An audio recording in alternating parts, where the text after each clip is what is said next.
In today's webinar, we're going to start off with Karl Sussan, internal tax attorney for Leyton, and Maggie Crowley, head of strategic development for Leyton.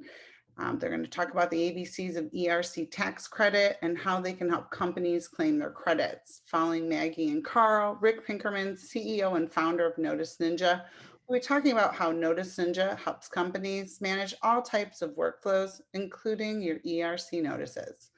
Now it's my pleasure to introduce Maggie Crowley and Karl Sussan from Leyton, and they'll be going over the details of ERC. Welcome. Thank you. Hi, everybody. Thanks so much for having us. I will definitely leave it to the tax attorney to talk through the ins and outs of the ERC credit. So over to you, Karl. Thank you, Maggie. So with the ERC, there's three main components that we look at, which we have kind of divided within our presentation. So the first part is the declining gross receipts, but we also include the government shutdown, just because what we look to do is qualify a company's by quarters. So for 2020, specifically, the declining gross receipts and government shutdown are in play, but the for the 2021, it is only the declining gross receipts that is in play. So as you can see kind of here, has your income been reduced by 20% in 2021 is one way to see if that you qualify. For 2020, it's 50%, or if your business had to close either because of the government shutdown, but there's also a partial shutdown safe harbor. If we move on to the next slide, we can kind of go more into depth about the declining gross receipts. So as you can see here, during 2020, you have that 50% decline in gross receipts.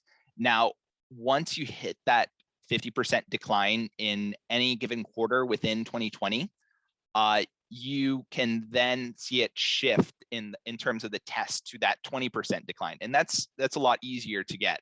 And so essentially here, the IRS is saying first you just have to meet that 50% decline, but then you switch over to an easier hurdle to meet. And then finally, there's something what we call internally the last bite of the apple rule. And so within that, it basically, after you sort of fail that test, so you can't meet that 20% decline, the IRS still gives you an additional quarter with declining gross receipts. That's also why, at Leyton, we like to focus first on the declining gross receipts rather than the government shutdown. Now, the government shutdown can still provide, an opportunity to claim the ERC. However, and I've noticed that there's a lot of sort of misinformation or confusion with the government shutdown, in that you have to match the government shutdown periods relayed by the state governments for COVID with your own shutdown period. So you can't just claim the entire year based on the government shutdown if your state had a government shutdown period where businesses were closed in March 25th to June 15th. That would be the period that you could claim the government shutdown for the ERC. Now, another thing with the government shutdown is that they wouldn't give you the last bite of the apple rule. That's why we tend to first focus on that decline in gross receipts rather than the government shutdown. Now, 2021, on the other hand, is just solely focused on that decline in gross receipts, as there was no government shutdown at that point. But for 2021, the 20% decline is much easier to meet than the 50% decline. So we've seen, companies that weren't able to qualify for 2020 still be able to qualify for 2021. And we'll talk about a few other rules that kind of follow into the ERC that were released later in this presentation. So the next part of the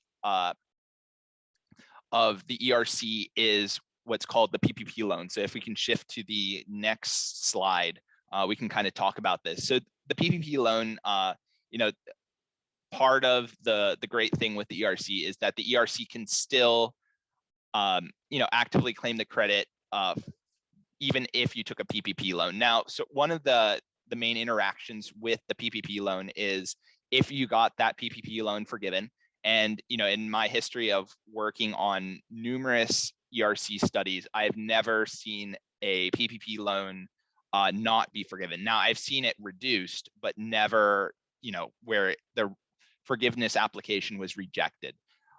With the PPP loan, what you're kind of looking at is when it got forgiven, it was a benefit to your payroll. And so what the IRS doesn't want you to do is take that same benefit and essentially double dip on that payroll amount. So when we do our ERC study, we kind of take a first in, last out approach where we give the PPP loan priority. Within the IRS ERC rules, they talk about once that PPP loan has been offset by qualified wages, you can still get at what is called the excess. So that's sort of the difference between that qualified wages and the PPP loan itself. And so, there's been a lot of confusion on just how, the interactions play, but, at Leyton, we take our pride in understanding the rules for the PPP loans and its interaction with the ERC. Now, the final part of the ERC are the wages. So if we can move on to the next one. So now, what are qualifying wages? This is kind of how you generate that credit per employee. So the qualified wages are, there's a strict set of rules, and that is salaries and wages. We like to use gross wages here at Leyton because that reflects the box one in the W-2, but we specifically look at gross wages in the quarter. And so in addition to those gross wages, you can include tips, but only tips if they've been recorded. That I can definitely see, like, sometimes that can get abused, but as long as you have it recorded, the IRS seems to be accepting of that.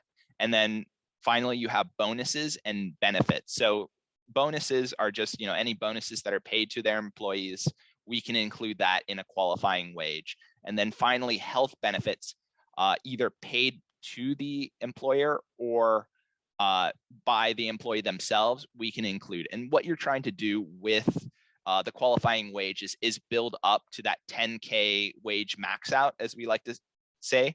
And so once you hit that 10K max out, in 2020, it's 10K for the entire year. In 2021, it's by quarter. You then reduce that by the credit percentage. So in 2020, it's 50%. In 2021, it's by 30%. And that's how you get that 5K for the year in 2020 or the 7K per quarter in 2021. Now, one other part is that the ERC credit that you're earning, it comes from the same qualified wages as the PPP loan. And so there is a little bit of sort of trickiness in that.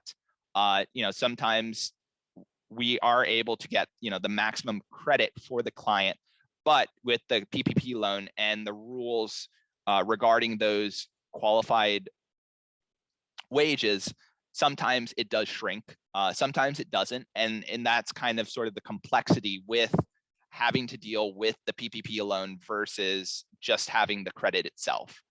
And now I guess we can shift to sort of our changes in legislation. These are important changes that I've noticed during my times in studying the ERC and seeing how it has essentially kind of evolved since it's when they brought it out earlier this year. So the two big changes were the attribution rules relating to related individuals and what the rules within Notice 2021-23. So essentially for the related individual rules, the IRS released back in August that we can no longer claim a related individual if of an owner of a company, if the owner owns more than 50%. So that's that 50.000001%. If that is the case, or constructively, you have two individuals who are related together who own 40%, well, constructively they own 80%. We would then be required by the IRS to either not include that owner or any of their first relations. So that's essentially, husband, wife, mother, father, children, uncle, aunt, first cousin. So there's a pretty extensive list. So what we have to do generally is just carve those individuals out. Now, this legislation may change. I've noticed, it basically a lot of mom and pop shops that were hurting during the COVID shutdown were suddenly barred from claiming the ERC. So this rule may change, it may not, but for the time being, you have to carve out those individuals from the study. The second rule that popped up that I found important was the Notice 2123 rule, where essentially you can use preceding quarters for 2021. And so you can elect to use a preceding quarter declining gross receipts instead of that current quarter. And so that's another one where people are a little bit confused on, and it kind of gives you a little bit of flexibility in 2021. I guess now we can go to a couple of case studies that we have that have had interesting effects. So the first case study here was an education nonprofit. They had a significant decline in gross receipts of 20% in 2021. So we were able to claim 2 quarters for them. We actually used that Notice 2123 to claim the first quarter. And so even if they had that increase, we were able to claim Q4 of 2020 instead of that Q1 of 2021. Now, one thing that was in their favor was that in 2021, they took a small PPP loan compared to what payroll amounts they had. And this is kind of where, the spirit of the ERC. The ERC isn't trying to compete with the PPP loan, but essentially looking for those payroll costs that an employer had that weren't covered within that payroll for the PPP loan forgiveness. So, there is still the option of being able to claim during the covered period, but really we're mainly looking for that non-covered period payroll costs that a company had suffered during that select year. So in this particular case, they had 108 employees. One of the great things for that number is that in 2020, they would be considered a large employer. And that has a whole different set of rules in which you can only take furloughed individuals during their furloughed period and only the benefits that they pay. But in 2021, the large employer rules kind of expand up to 500 employees. So even if they would be considered a large employer in 2020, they were just a regular employer in 2021, and we were able to claim the maximum amount of credit for them with minimal PPP loan interaction.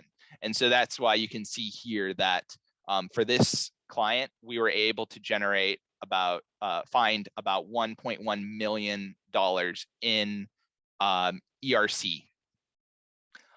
So we can go to the second case, and this one tends to be a little bit more common. This was a hotel. So what's interesting with this hotel was, they were subject to the government shutdown. So for their state, they had pretty generous government shutdown rules, which gave them Q1 and Q2. And so as you can see here, we looked at it and they both qualified for Q2 in government shutdown and in declining gross receipts. Now, the IRS doesn't give you sort of a mandate on which one you have to choose. And so we can look and see at which one is more beneficial to the client. And so in this particular case, we found that the government shutdown was more beneficial to the client in Q1 just because they didn't qualify for the declining gross receipts. You know, just a hotel, their peak season is during the summer. Their slow season was during the winter. So that the sort of winter shutdown in 2019 definitely affected their books. So they weren't able to claim that Q1. But, you know, using both sort of paths, we were able to claim for them the entirety of 2020. They, you know, had a regular size PPP loan from what I saw, 300K in 2020 and 400K in 2021. And then they had 70 employees. Now, one thing to note is that most of their employees were seasonal. So they had low wages, but we were still able to find about 140K credit for them. And then I think that's everything I had to say about the ERC. So back to Rick on that. Thank you. Well, thank you. Or Maggie. That's okay. I can act as Rick. Yeah, I'm gonna send it back over to Maggie to wrap that up for you.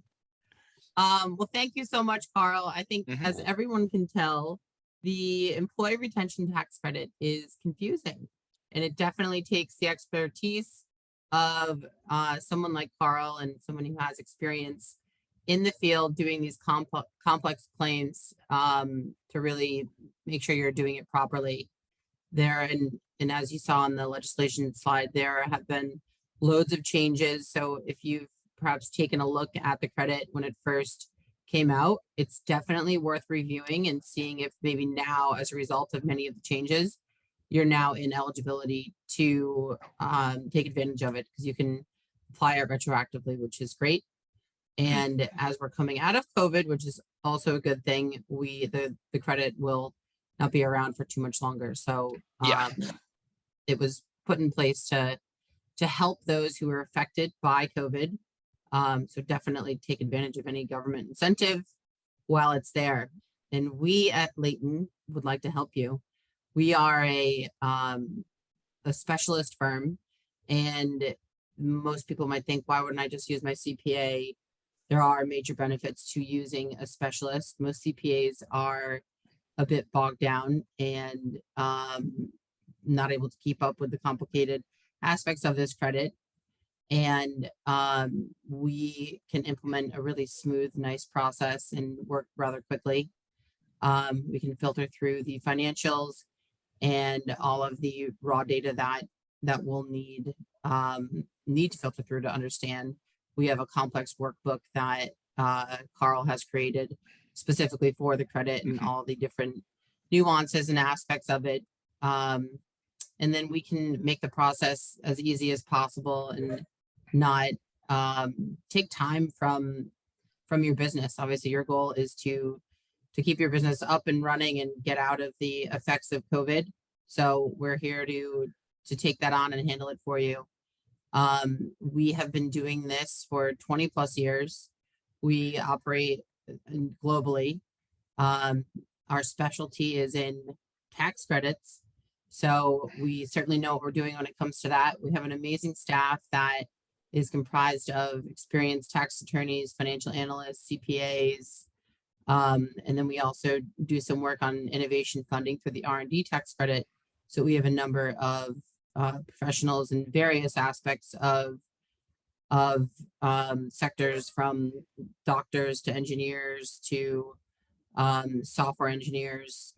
And with that, with our expertise, we were actually able to identify over 1.5 billion in savings during this awful pandemic over the past year. So these tax credits are real, they're viable, and we would highly encourage people to take advantage of them. And who knows, maybe it's not just ERC that you're a good fit for. Come learn what else we can help you with.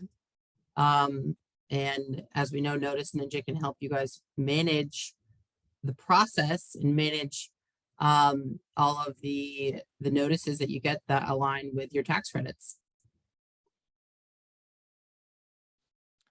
Thank you, guys. If you have questions, we are taking them at the end, I believe. And if you'd like to book a meeting to learn more about what we can do, and where this might benefit or fit in from you, please just book a meeting. We popped it into the chat. Excellent. I thank just you. need Rick to unmute, and he's going to share a little bit about NoticeNinja. Hey, excellent. Thank you. I have a little technical difficulty here figuring out what screen is where. So thanks for that. Wow, Karl, Maggie, that's a lot of information. I mean, it's amazing the information and research that you guys have to do to qualify those clients and really get those credits.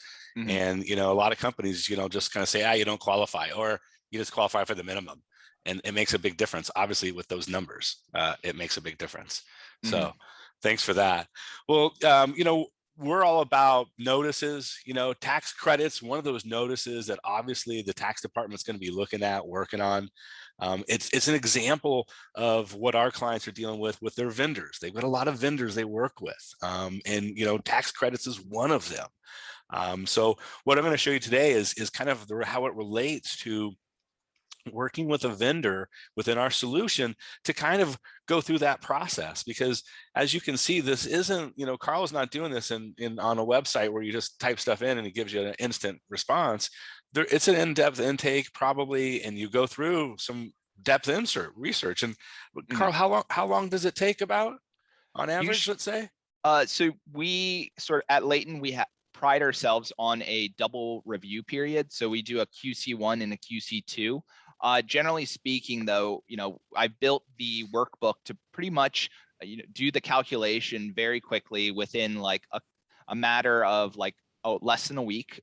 But we then go in through that double review period, and that usually takes another 2 weeks. So I would say about between like 3 weeks to a month. That's usually what our study amount is. But we also provide a report. And so what that report does is kind of give you a little bit of a written sort of what happened within the study and what we have saw and which quarters qualify and why. Excellent. Thank you for that. And as you can see, and with our client base, they're used to that stuff. With a lot of their notifications that they're managing or the tickets that they're managing within our solution, it could be anywhere from 3 weeks to 9 months or even a year. And now we're seeing everything that's changing at the agencies, and either the shortage of staff right now, and I know that, you know, we've got some budget changes, so they're going to hire a lot more auditors that are coming out, a lot more help at the IRS and state level. So what we're going to talk about and how I'm going to relate back to what Karl and Maggie's message is about the tax credits is how we manage those types of information within our system. So right now, obviously, the government is really trying to get as much revenue as they can. So, you know, getting a credit is always a wonderful thing to talk about. And it's always great to be able to manage within our system because we get to see credits in there instead of just amounts due. So when our clients use our system, they come in and they're using it for analytical data so they can kind of see where all of their notifications are. I'm just kind of showing you here one of the dashboards that we have. And this allows our clients to quickly see where the notices are at, where their distributions at, who has those notifications, how long they've been out there. And then obviously when it comes down to, you know, who has caused it, what caused it, and, you know, who needs to resolve it. We have a lot of analytical data that our clients use right off the dashboards that kind of give them an insight of what their current workloads are. What we've seen is when it comes down to time spent, a lot of our clients don't even do it by minutes, they go by days because they'll say, hey, I sent this into the agency and it took them, I don't know, a week and a half, 2 weeks. Right now, it's taken 3.5 weeks to get back to us.